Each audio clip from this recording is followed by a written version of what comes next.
Hello，咁多位，有一個禮拜啦，歡迎嚟到小弟呢個二手錶買賣嘅頻道。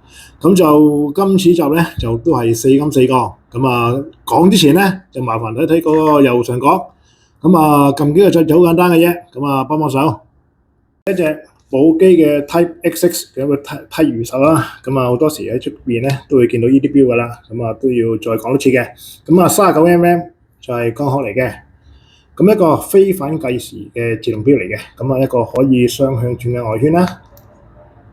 又冇日曆嘅，就係3800 ST，一條後配嘅，牛皮帶啦。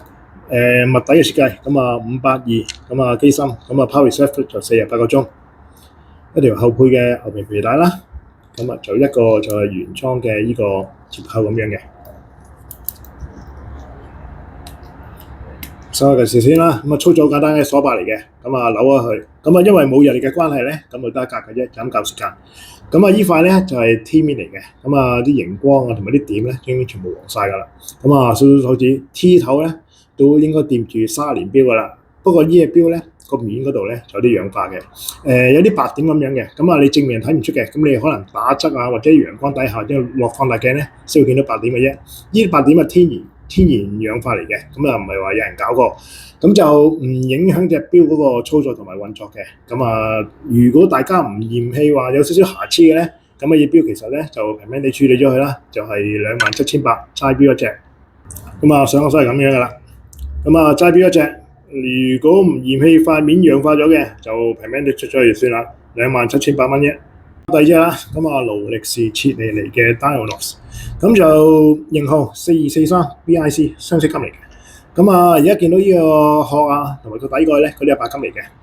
出邊嗰個紅色嗰個咧就嗰啲紅金圈啦，一塊白色嘅瓷漆面啦。呢啲釘框呢啲咧，全部都係呢啲紅金嚟嘅。望落去咧就幾清下嘅成隻錶，望落去都好精神啦。就介紹下先，38mm 嘅 Cushion 型，其實戴上手咧都係似成40㗎，因為呢啲錶陣間我戴上手俾你睇就知㗎啦。有一個物底嘅設計，1602嘅上鏈機芯啦，勞力士好多時都係用呢啲機芯嘅。Power Reserve 咧，即係個草鏈咧42個鐘，一條後配嘅，一個鱷魚皮嘅皮帶啦，同埋一個份量十足嘅白金嘅接扣嚟嘅。就操作簡單嘅啫，就咁拉出嚟校時間，吸翻落去，就咁上鏈就 OK 㗎啦。打上手就係咁樣㗎啦。D 字頭嚟嘅，齋錶一隻就賣52,800。卡地亞嘅大裝嘅玉缸，型號 W850 1.2，個 size 講一講先啦，34乘44mm。我哋好多時出邊見到個玉缸咧，一就細隻啲，一就加石，一就石英嘅。不過而家手上呢隻咧，就一個透底嘅上鏈嘅錶嚟嘅。出邊咧就可能係較為唔係經常見到㗎啦。有一個米白色嘅卡地亞嘅招牌嘢啦，一個 classic 嘅呢個 Gucci 啦機車紋嘅面，配咗羅馬數目字，兩針錶嚟嘅啫。個透底嘅設計啦，430MC 嘅機芯，其實都係百爵嘅同名430機芯嚟嘅。上晒鏈咧，帶同係唔帶都好啦，都係行40個鐘頭。後配一條鱷魚皮嘅皮帶，一個原裝嘅紅金嘅針扣咁樣啦。操作簡單嘅啫，扭出嚟校時間，吸翻埋去上鏈就 OK 㗎啦。上手係咁㗎啦。呢啲大裝咧就男女都啱戴㗎啦。呢隻咧就係齋錶一隻嚟嘅啫，就賣76,800。第四隻即加 reversal 嘅反斗 Grand GMT 8日鏈，就型號就係 Q3028420。size 咧就係29乘47，最大嘅 size 嚟㗎啦。就操作或者講解一次先啦。大家睇個正面先啦。就日期啦，雙視窗大日曆，秒針。呢個咧就係 Daylight 嘅顯示嚟嘅。而家我校啦，個 Daylight 咧就會慢慢喐㗎啦。而家就正午嘅12點鐘，所以個太陽咧就啱啱喺正中間。而家開始咧就天黑嗰時咧，佢咧就會開始轉綠，轉有啲黑色咁樣出嚟㗎啦。即係而家呢個時間咧就係夜晚黑嘅，即係夜晚黑嘅6點鐘啦。睇反面啦。8日鏈個 indicator 咧就喺度。頭先係6點鐘啦，我哋照校啦。就呢一個咧就係都係睇翻日夜時間嘅。咁呢個咧就係一個 GMT，咁香港就正版啦，咁我已經 set 咗係正版㗎啦。咁譬如如果你去到第二度嘅咧，譬如你話我喺日本嘅，如果喺泰國嘅咁樣買1個鐘頭啦，咁會變咗當地嘅時間㗎啦。咁又如果你話想喺日本嘅，咁而家快咗1個鐘。咁咧而家反面咧就係呢個7點啦。咁你後邊你想點搞都好咧，佢前面都係唔會喐嘅。咁呢度可以俾你睇你去嗰個地方嗰個時間，呢度又可以睇翻你香港當地嗰個時間。咁另外咧下邊呢個位咧都仲有一個窿位嘅，就俾你咧就校咧單獨去校呢個 GMT 嗰個時區嗰個時間。因為方便咧，有時譬如有啲地方咧有啲夏令時間咁你到時咧你篤一篤咧，將佢正1就變翻正2咁樣啦，就好簡單嘅啫，使用方法就咁就一個878，都好出名嘅上年機芯80年嚟嘅，頭先個 indicator 嗰度都有顯示啦。咁就操作簡單嘅啫，正面咧，你拉半格出嚟，唔係鎖把嚟嘅，拉半格出嚟，咁單獨咧就校個快調日曆嘅。咁然之後拉晒出嚟咧，就咁校時間。咁咧依邊時間喐咧，後邊都會跟住喐嘅。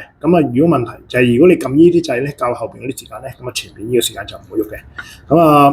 一條後配嘅鱷魚皮皮帶啦，一個蝴蝶扣。呢個錶咧就有份證書嘅，就係2011年嘅，就淨係得證書嘅啫，就係冇盒噶啦，因為個盒咧都太舊溶咗㗎啦應該。上晒係咁噶啦。咁就呢一款錶咧，以鋼嘅 GMT 嚟講咧，應該都係最高級、最多 function 嘅款式嚟㗎啦。咁就雖然話好似最大裝咁樣，其實以我隻手 standard 嚟講咧，我都攞起隻錶嘅。咁就如果更加大隻嘅，更加唔使講啦。其實呢隻錶咧，幾好睇。有跟證書嘅就冇盒嘅啫，63,800。第5隻。拍馬強尼嘅 Tomba 嘅 GT， 一個大3針日曆嘅設計嚟嘅。咁就講個規格先啦，42mm，全鋼嘅。限量版就250隻嚟嘅啫，250隻。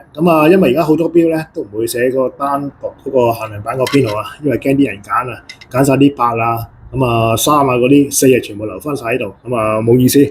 咁就一個金妥嘅FPC 044嘅自動機芯 Power Reserve 咧，就係45個鐘頭嘅。咁有一條拍馬強尼嘅薄薄地嘅呢個帶啦，其實呢條鋼帶咧，戴落都好舒服嘅。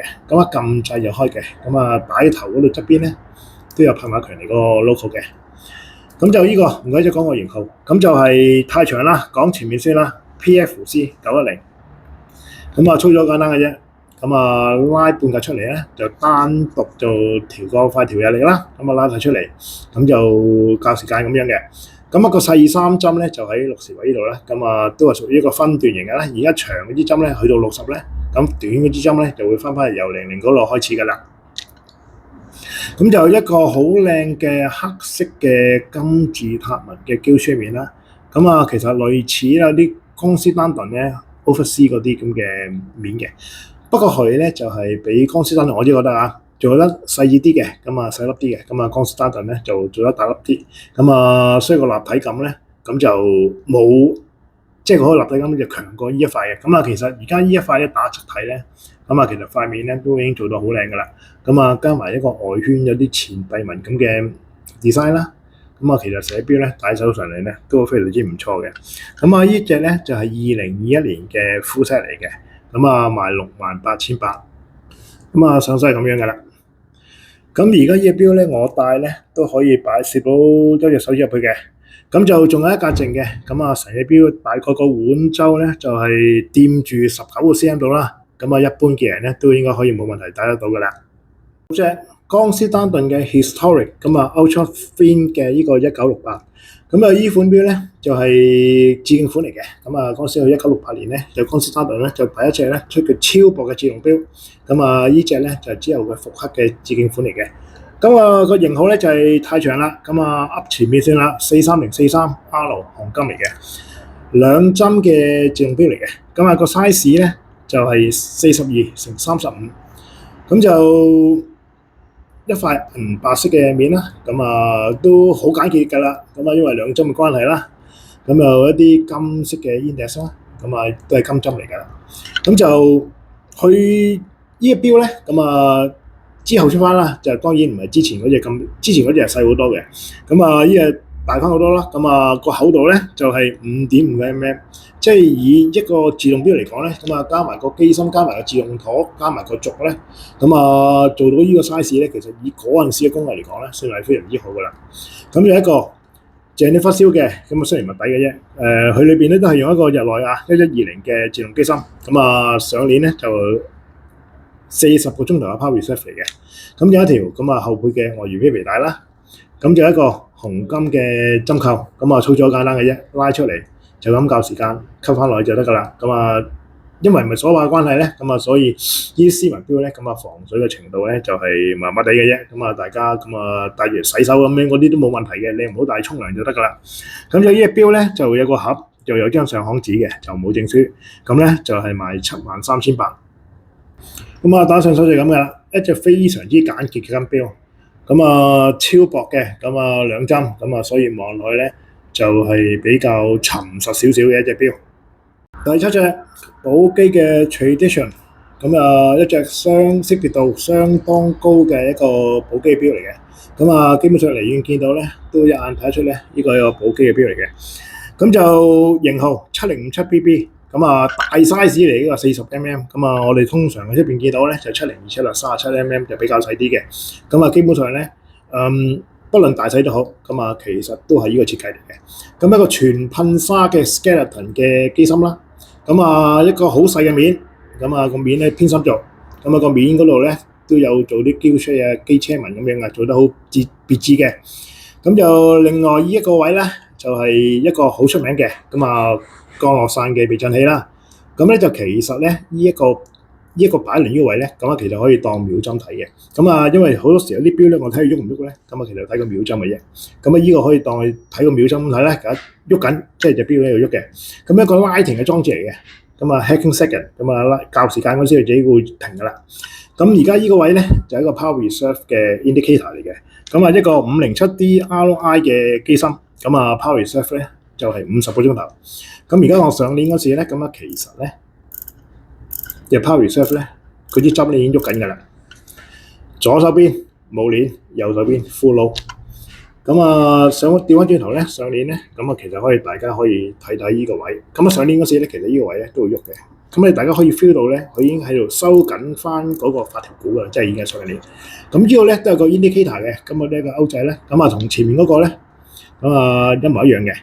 咁就嗰個方向亦都一模一樣嘅。咁啊一條後配嘅鵝耳皮帶啦，咁啊一個18K 嘅白金嘅針扣。咁啊操咗簡單啫，拉出嚟就咁校時間，吸翻埋就得㗎啦。咁啊而家就開始就嚟過年啦，咁啊好多時同啲朋友出去聚會啊，食下飯咁樣咧，咁其實呢一款錶咧就話題性咧就非常之高嘅。咁啊基本上可以帶出嚟咧，我諗都吹水咧都可以吹成半個鐘頭㗎啦。咁啊呢隻咧就係齋錶一隻，就賣呢個95,800。咁啊，因為寶璣嗰啲腳仔咧就比較突出嚟少少嘅，咁啊戴上手咧就感覺咧就似呢個42啊43mm 到嘅。咁啊咁其實都 OK 㗎啦，因為始終咧佢有啲 curve 咗落嘅角度位咧，所以就唔會拱手拱腳。咁啊呢隻話題性非常之高嘅錶嚟嘅。第8隻 Panerai 嘅 Radiomare 10日鏈嘅 GMT， 型號咧就 PAM00323。Radiomare 咁啊啲腳仔咧就全部用呢啲鐵線嚟代替嘅，又唔同話第二啲款式咧，咁啊有4腳突出嚟咁樣嘅，47mm 一個箍寸型嘅鋼殼啦。咁就10日鏈嘅 indicator 就喺度嘅，咁啊呢個10啦，為之 full load 嘅。咁啊呢一款錶咧就比較特別少少嘅。咁啊通常 Panerai 啲長動力嗰啲有 power reserve 嗰啲錶咧，都係打橫一個巴咁樣啊。咁佢呢個設計咧係個圓形嘅設計啦。咁一個 GMT 嘅錶嚟嘅，咁啊大家都可以見到呢啲短針 GMT 針喺度㗎啦。咁啊呢一個位咧就係一個出邊叫小太陽嘅裝置嚟嘅。咁啊呢個屬於係早期啲嘅錶嚟嘅。咁啊後期啲咧呢個就係 AM， 呢個就係 PM。咁啊其實都係話俾大家睇，話俾大家聽。咁佢係即係 AM， 即係上晝定晏晝嘅啫。咁啊操作簡單啫。咁啊鎖把嚟嘅。咁啊拉半格出嚟咧。咁啊獨立咧就較啲短針啦，有 GMT 嗰度咧 ，GMT 嗰啲錶全部都係咁㗎啦。咁啊行咗2個12，咁啊先會就會跳日期嘅。咁啊冇得單獨 set 咁樣嘅。咁拉晒出嚟咧就一齊行嘅。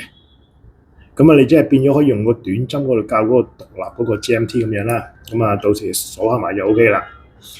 咁一個 P2003 斜洞5嘅長動力嘅手鏈機芯，咁啊呢個機芯咧就因為以前嗰啲款咧，咁所以要用3個發條股咧，先至可以做到佢有10日嘅 Power Reserve 嘅呢個功能嘅。咁啊呢個功能咧，即係呢個長動力嘅功能喺 Panasonic 嚟講咧，咁啊自動錶嚟講咧就比較少啲嘅。咁一條後配嘅尾皮帶，咁啊一個針扣啦。咁啊呢隻錶咧就係2012年嘅全套，咁啊就係賣39,800。咁啊原裝嗰條帶咧仲喺度嘅。